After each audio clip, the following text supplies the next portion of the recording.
she said, I'm a teacher at Galbraith. So, I'm an interactive teacher, and let me do what I do the first day of school, because I have to tell you, I'm not a 21-year-old kid fresh out of college. I'm 35 years old, 3 kids. I've been doing photography for 8 years, and I'm a city boy from the north, so I can talk with my hands and I do all kind of silly stuff. So don't mind me, we're going to have a good time tonight.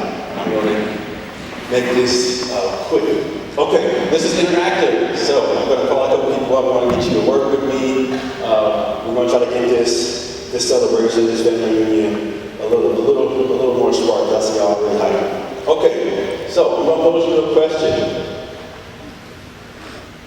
Are you a superhero? Are you a superhero? How many superheroes do we have? Okay, sounds good. So we got 3 superheroes in the house. Let me get 2 people. Okay, superhero. Come on, superhero. Come on, listen, real quick. I'm just going to ask you a question.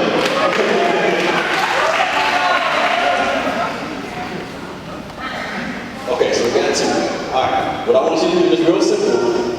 I just want you to tell me and everybody what's your name, and then tell us who your favorite superhero is and why.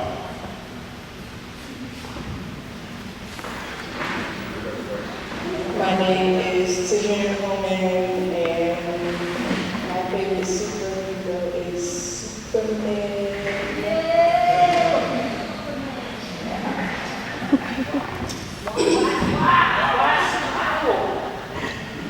Because he's very strong. My name is Julia Walls, and my superhero is Roberta McLean, my mother, because she is a great, awesome mom, and she has 13 living kids, and she loves us all. All right, so we have 2 superheroes and another superhero, and now 13. You had to be super for 13. Okay. All right, have a seat. We're going to talk a little bit more about superheroes. Okay, so we have a few superheroes in the house. The definition of a superhero: a fictitious hero having extraordinary or superhuman powers. Also, an exceptionally skillful or successful person. So, my son's favorite, I have 3 kids again, 2 little boys, one is 3 and 5. The 3-year-old and 5-year-old are obsessed with Spider-Man. Doesn't matter where they go, what they do, they always talk about Spider-Man. In the bathtub, half naked, they climb on the towel wall, they Spider-Man. I'm walking through the house, they squirt me and all that kind of stuff. So that's their superhero. Their superhero is Spider-Man. They live and breathe it. I call my 3-year-old Peter Parker, who answers, like that's him. He is really, really into Spider-Man. So I really had to look and say, who's my favorite superhero? Somebody said Superman. He's strong, he can fly. It's cool. Batman's another favorite. Dressed up in a cape, he has all the money, he has the gadgets. That's cool. But when I really looked back, I said, you know what? Spider-Man is my favorite superhero. And not necessarily because of his web slinging or his strength or the girls and all that stuff. It is the fact that, for the most part, Spider-Man or Peter Parker was smart. He was just initially smart. So he used all the mental aptitude he had to become, to use that to be one of the greatest superheroes that ever existed. So, with Spider-Man, there comes that, or any superhero, you have that adversary. There's not really a superhero without an enemy, and we know we all have an enemy, so hence, does an enemy make you a superhero? So, as we celebrate the Balaam and Alice Dixon family reunion, we wanted to go out here to talk about, give you some motivation, some inspiration. I figured that we can be superheroes together. So, there are 4 scriptures that I want to show us so that we know who we are. If you go back into the Old Testament, you read first in 2 Samuel, you get the story of David and his mighty men. David is mighty man. That's like our whole focus for the day is David is mighty man.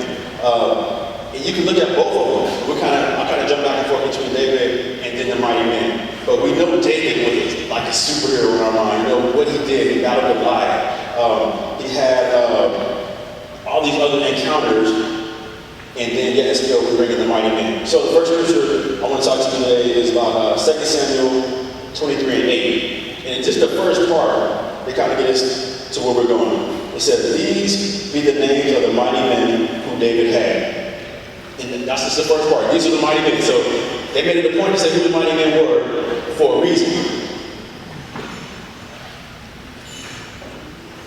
So we're going to look at both David and his mighty men, and then we're going to think about them being superheroes. All right, so we all know about David's efforts. He defeated Goliath. He beat the Philistines. He expanded Israel's territory. But like a champion, like a Michael Jordan, like any other athlete who's won a championship, there was no way that they could have done it on their own. So they had some help. Y'all help today is all the descendants of the Dixon family. Y'all are superheroes. Everybody has their own talents, everybody has their own giftings, everybody has their own things. So you are, in essence, David's mighty men. So when I was going through my notes, I said, well, who are David's mighty men? Let's see who they are. And then it applies to who we are today.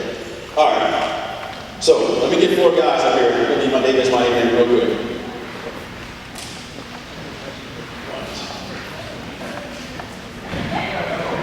All right.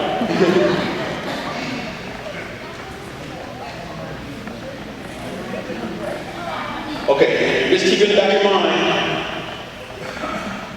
We said, I asked you the superheroes, and everybody didn't raise their hand. So we're going to look at David's mighty men. The word mighty just sticks out.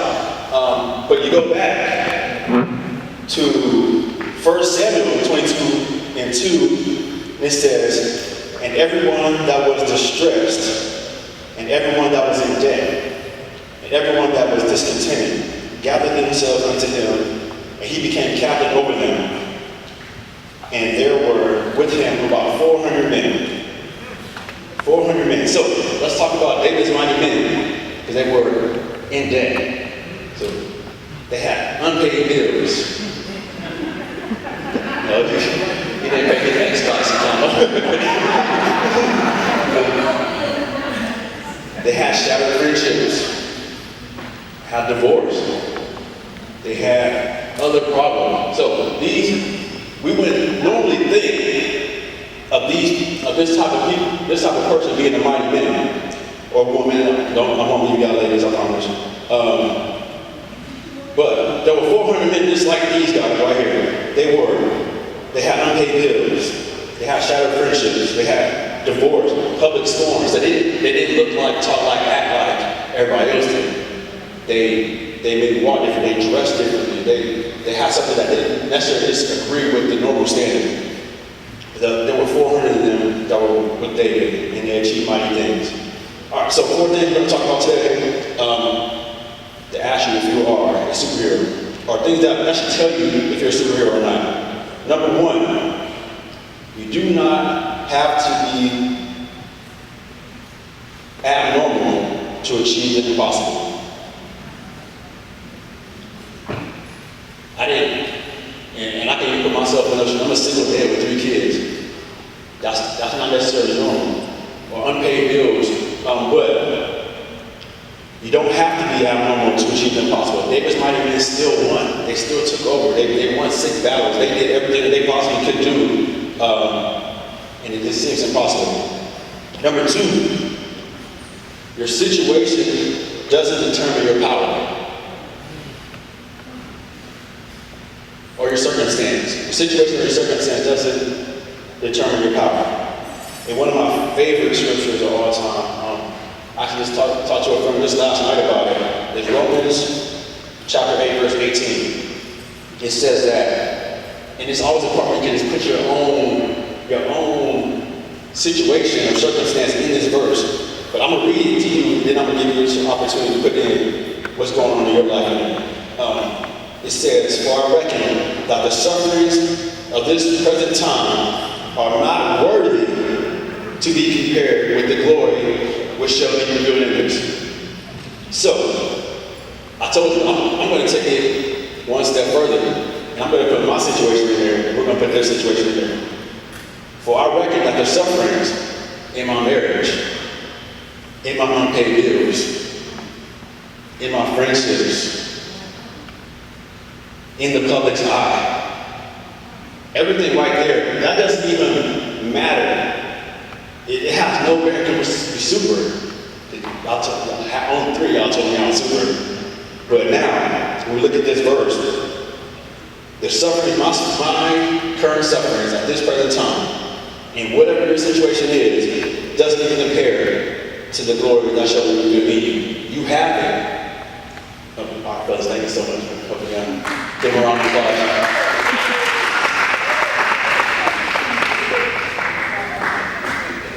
So far, number 1, you don't have to be abnormal to achieve the impossible. 2, your situation does not determine your power. And we'll move on to number 3. If you want to be a superhero, you're going to have to fight some battles. But you don't have to do it alone.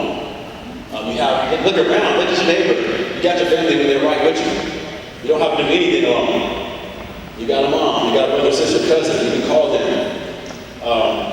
You're not going to reunion, not going to have a reunion once a year, once every 5 years, every 10 years. You can get on the phone, get on Facebook, talk to your family members. They will come to help you do it because everybody's going to have some fights. You have an adversary, the enemy, who's going to come against you, but you have each other, you have your pastors, you have your friends, and everything to help you along. So it says that, trials so reign on the just as well as the unjust. So we weren't fooled into thinking that we weren't going to have any battles. So you know you're a superhero if you fight some battles. And that's not necessarily win them all, but you get the opportunity to stand back and fight. All right, number 4. After you determine that you don't have to be abnormal to achieve the impossible, your situation doesn't determine your power, and you're going to have to fight some battles. You're going to realize that you've already won. You've already been told who you are. So our last scripture, 1 Peter, listen, 1 Peter 2:9. If you don't know your superhero, you don't know that you're a superhero now. 1 Peter 2:9 says, but you are a chosen generation, a royal priesthood, a holy nation, a peculiar people. Remember the unpaid bills and the shattered friendships and divorce. And peculiar people that should be shown forth the praises of him who called you out of darkness into a marvelous light. So, I asked you for a superhero, and 2 people raised their hands.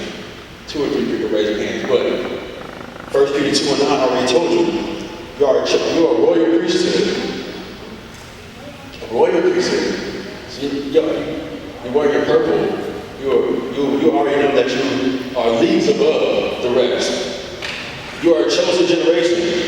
It just wasn't a chance that you are who you are. You're put where you are for a reason.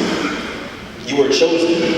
So despite what your circumstance is, despite what my circumstance is, we already know that we won. A holy nation, and they peculiar people, we get that all the time. We shouldn't act like, be like, talk like, walk like everybody else. And most of the time we don't. And we found out that we don't fit in that particular box when we try to fit in. When we try to act like everybody else, we try to act like non-believers, we try to be cool in school and walk like and talk like everybody. This doesn't work, they see. So instead you're trying to think that maybe something's wrong with you, you'll understand that you shouldn't necessarily fit in the box with everybody else, because that's not true to begin with. So, you were called out of darkness into a marvelous light. So your light's going to shine too, the light's in you, because you are a superhero. So, the last thing I want to do is ask you this question one more time. If you're going to do agreements with me, then I want you to stand up. So, I'm going to ask you to stand up if you are a superhero.